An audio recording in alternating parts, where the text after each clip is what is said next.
The third thing is it's a global opportunity. And so often when I say to people, why does anyone give you money? Your pizza delivered in 30 minutes or less, or your pizza for free. Typically when I'm invested in companies, I'm looking at, think about this. What will you say are the key elements that you look at before you invest in a tech company? What are the key, and I think I've asked you this question before, what made you invest in Grade Run? What is the one thing that you saw, you're like, yeah, there are a lot of tech companies all over the world, but this is the reason why I'm going to invest in this. What is the key thing that made you invest in Grade Run or into any tech company that you will invest in? Yeah, I don't often invest in startups because the risk is high. Most fail. So I don't invest, my traditional investments have been existing businesses that are failing, that I know I can turn around, that I invest in them, turn them around and make money.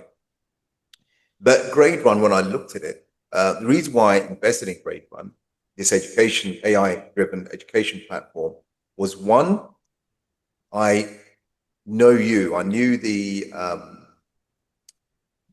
founder, I know the drive of the founder, and the technology was the right technology. It's the right time, it's the right space. It's the third thing is it was a global opportunity, not just a local opportunity. Someone taught me many years ago, if you want to make some money, help a few people with some problems that they have. But if you want to make a lot of money, help a lot of people with the problems that they have. So local will make you some money, but global, when the headcount population is much, much bigger, and the need and the problem that millions of people have will make you a lot more money. So the opportunity and the growth potential of Grade Run is reason why I invested as well. So yeah, so those key things. So typically when I'm invested in companies, I'm looking at rate of returns, return of investment. I'm looking at who the founders are, who's on the management team, what are they doing? And if I believe in that person, I believe in that product or service, and there's a high potential return on investment or even exponential return, then I will invest. As we end this podcast, what will you say is your advice to young people who are starting out? I mean, yes, the number one thing is that everybody should make it to the 3-day Business Accelerator Bootcamp, where you're going to learn how to market your product, how to sell your product, and how to build structures and systems and processes. Myself, I must say, and I shared a video yesterday about how you transform the way I think. You have been a great influence in my life as to how I approach businesses. I used to approach businesses prior to meeting you. I'll think of business as just a means of making money. But after I met you, I realized that it's got to do more with solving a problem that somebody has. And every single time I've approached it that way, it has worked. I can't think of a single time that it has failed. I think of a problem that a person has, I solve the problem for the person. And in your own words, you will say, find the pain and solve the pain. What is your advice to young people growing up in an AI saturated environment as to how not only young people, the older people as well, we are all in this economy or this atmosphere together. How do we actually thrive, not just survive in this environment? Excellent. I've been an entrepreneur for 26 years now. And the age-old problem of how do I thrive in business boils down to this. And I think you've said it, but I'll highlight it this way. There are a group of people who have a problem or some pain or some inconvenience or something that's a distraction or something that's not working. Then there's you. You've come up with a solution. You've come up with a way of them overcoming those problems, those challenges, those obstacles, those things.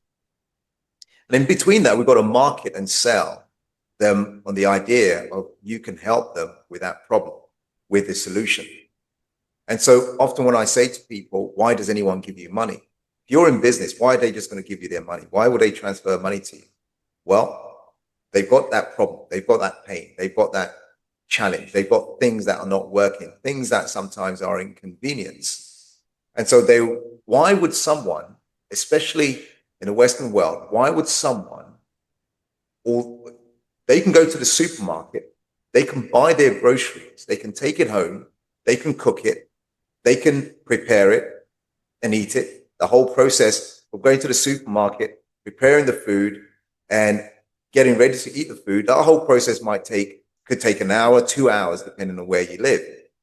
So why would someone sit in their house and just order a meal and within 20 minutes, within 30 minutes, the food is there? What's their problem? Their problem is maybe that they're busy executives, busy parents, busy, and it's inconvenient for them to go and do that at this moment in time. But they've got to eat, they've got to feed their children. So the problem is they just don't have that time. They don't have those 2 hours.